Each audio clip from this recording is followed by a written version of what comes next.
Hi, I'm Barbie. I'm Ken. And together we are Barbie and Ken on the road again. Hey everyone, Barbie and Ken here. We're going to do a little quick video on, I guess what we're going to call lessons learned. You know, we just started our full-time journey, and you know, back in episode 1, you saw us going to Dover, Florida, General RV. We picked up the coach.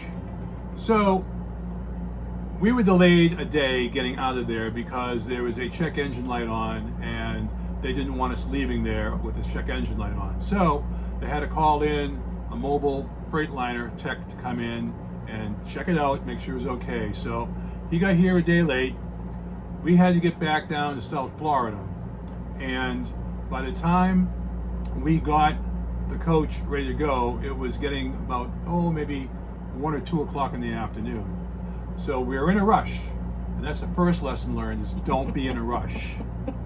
So what happened was we had printed out the directions on how to put our F-150 into tow mode, and I didn't print off all the directions.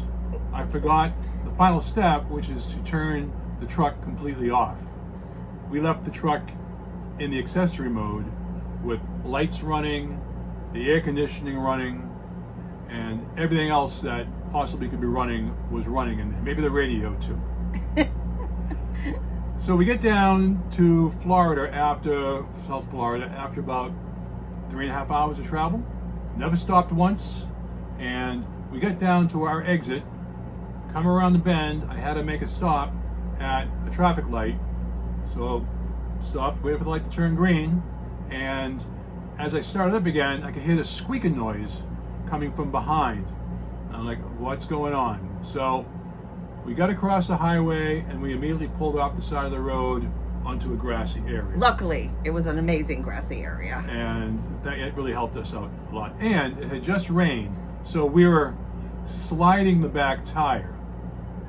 What happened, I guess, was that after 3.5 to 4 hours of travel with the truck on accessory, it completely killed the battery. And I think when we stopped, what happened was the computer reverted it back to too high instead of the neutral tow mode.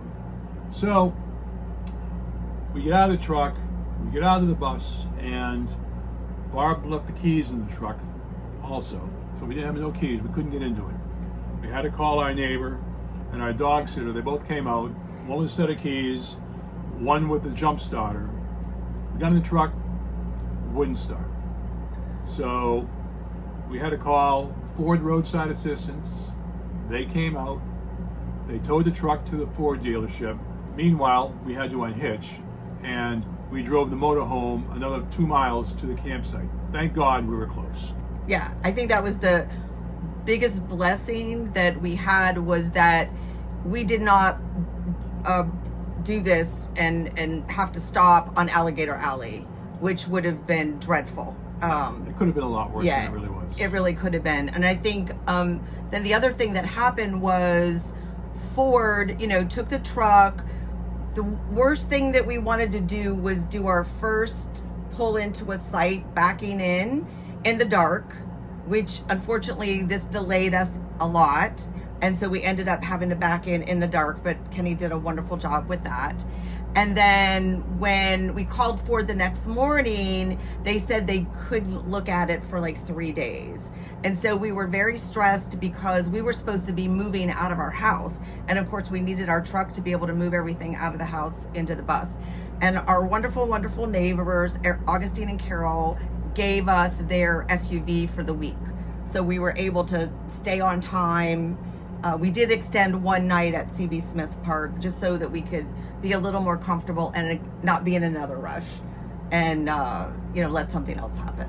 And then Ford called us on, I think it was maybe that Friday or Saturday? Friday, yeah. And he said, I got the technician out driving around it now. He says the battery died. So I was playing dumb because I didn't want to think that I didn't shut the truck off totally. And he says to me, well, next time when you flat tow the truck, you may make sure that the ignition's turned all the way off. So he knew what we did. Thank God it's under warranty. There was no damage.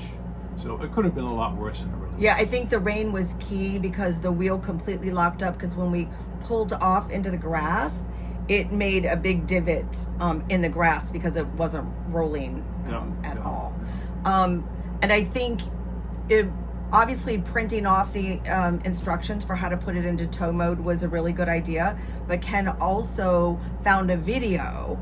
But what happened was, where we were, we had terrible cell service, so we couldn't pull up the video. So we went over all of the instructions, and I did say, I wonder why the dashboard's still on, but And I was adamant. I'm like, okay, no, it's got to be on. I saw nothing in the directions to shut it off. So like, that's got to be the way it is. This is the way you do it. Stupid me. so Lessons learned. Yeah, so Make sure you read all the directions. so I tried not to rub it in too hard. But she does.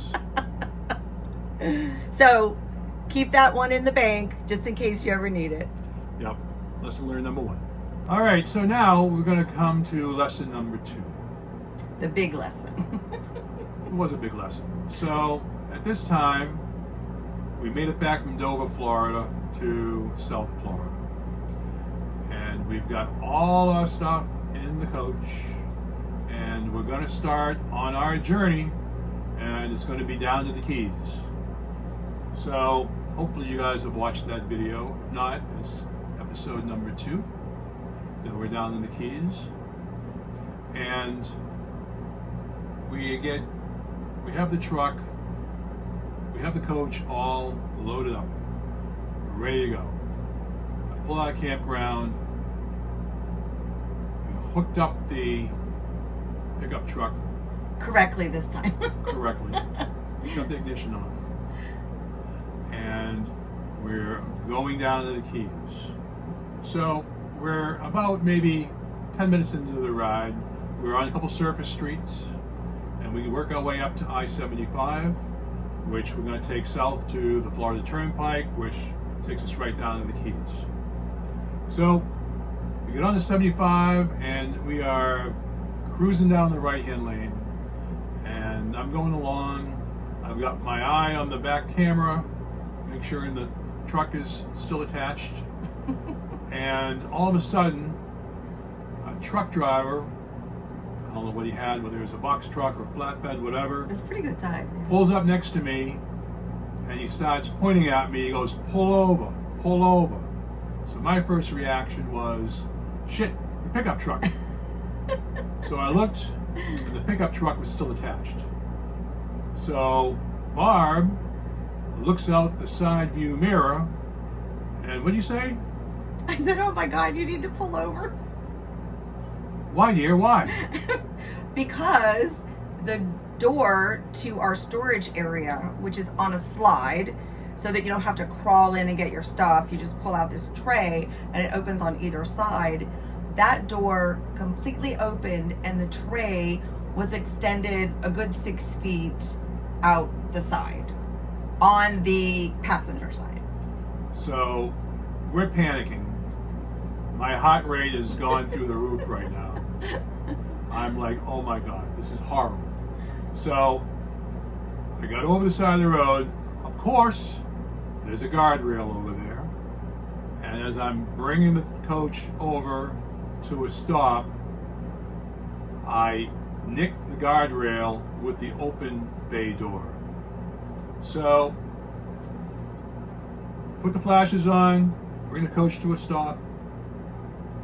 Now we got all the 4 dogs in front of us. We have to maneuver around them. We get the step cover on.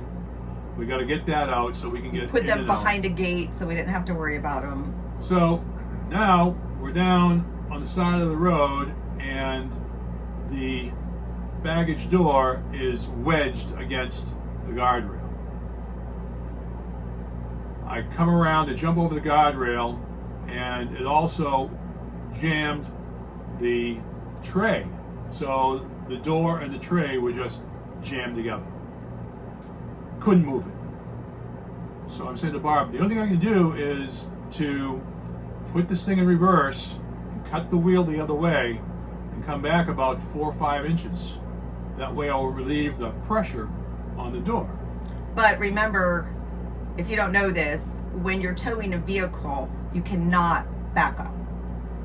Yeah, so if you go back over, I don't know what, over 10 feet, it's like that. But I figured if you had 6 inches, you know, I could probably do it and it wouldn't be much of a problem. So I climbed back in, put a reverse, slowly inched my way back, and I got the door away from the guardrail by about maybe 3 inches or so. So got back out. And the tray.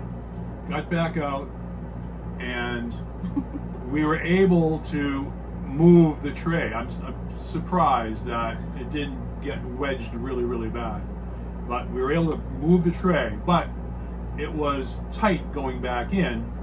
So we gave it a mighty push, and as we gave it a mighty push, it went past the stop, hit the other door on the driver's side, and flew that door open. Now that door is open In traffic. into the right lane On of traffic. I-75. So now my heartbeat is gone from here to here. It's just We don't even know what to do. We're so stressed. out of control. So Barb starts running around to the back of the pickup truck, and she's flagging people like, move over. So I go out and I got into traffic and I pushed the tray back in, and I Oh yeah, it wasn't just the door, it was the tray. We pushed the tray all the way out on the other side. tray went out too. Luckily, we had a state trooper pull up, and he put his flashes on, and he kicked people out of the right-hand lane, so I could go out there and get everything secure. And I, with the set of keys, I manually went around and I checked each door, and lo and behold, none of the bay doors were locked. And he had used the key fob clicker to lock them. So I'm not sure whether we had a low battery in the fob and it didn't lock the doors, or when I had the coach running, I tried to lock the doors with the fob and it didn't work. Something didn't work. So this is lesson 2. Make sure you always make sure that your bay doors are locked. When we got to Keys, first thing I did when we went to Key West was I went down to Home Depot and I bought some lag bolts, and I went down and I drilled 2 holes in the tray and the frame. So now, before we travel, I go down there and I put the lag bolts through, just as a super safety precaution, because you never know, right? Something fails down there, and the weight of that tray pushes that door. God forbid it flies open again. This way, it probably won't open up again. Yeah, and the trays are pretty heavy. Very heavy. But we can't believe, number one, we didn't lose anything or anything that we've been looking for. So if not, you might see something on the I-75 on the side of the road. We couldn't believe that we actually got the tray to move in, that we actually got the door unhooked. My first thought was, I can't believe the guardrail didn't take off the entire side of the bus, because Kenny pulled over very quickly, and with this amount of weight and this amount of length, we're what, 65 feet long? You can't just slam on the brakes and pull over. So he did a really, really good job doing that, and we have a dent in the door maybe about this deep. And so the way we looked at it, okay, we got the first dent out of the way, so now First we battle don't. scar. The first battle scar is done. We don't, but it was all of, a week old when that happened. But that's another lesson. And again, somebody could have run into the door and the slide on the traffic out there. Somebody could have gotten hurt. We could have gotten hurt. I mean, it could have been so horrific. Yeah, I think it took us probably about 3 hours to finally calm down. I think once we got over the bridge going down into Key Largo, both of us finally calmed down and relaxed enough that we could enjoy the rest of the ride going down into the Keys. So it was super stressful, but we hope this helps anybody out there that is just embarking on this kind of journey. So lesson number 2 is make sure your bay doors are locked. And you were very thankful for the police officer. I was very thankful. Okay, so here's the damage to the door that we did when the bay door was open and I had to pull over on the highway. As you can see, I got a little dent there. I'll open it up. You can see better. So right here, that's where the door was open like this, and I scraped the guardrail, so it was wedging the bay door against the tray down there. So I need to get some sort of, probably a piece of wood, put it here, and then bang this out. And then I'm gonna call American Coach, and I'm gonna have them send me some new paint. I'm just gonna paint that back up, and it should be okay. I'm not gonna spend 10 grand on having it redone. So what I did was I came in here. I'm on the driver's side of the coach now. And if I can get this turned around, you'll see that I have a big old carriage bolt here. Oops, got a big old carriage bolt. And I drilled a hole down here through the tray in the frame. So now when I am traveling, before I start to travel, I come out here and I put that bolt through this tray and also in the next bay over. I did the same thing. That way, this thing cannot open up and I don't have to worry about it. Just an extra safety precaution for me. It gives me a peace of mind.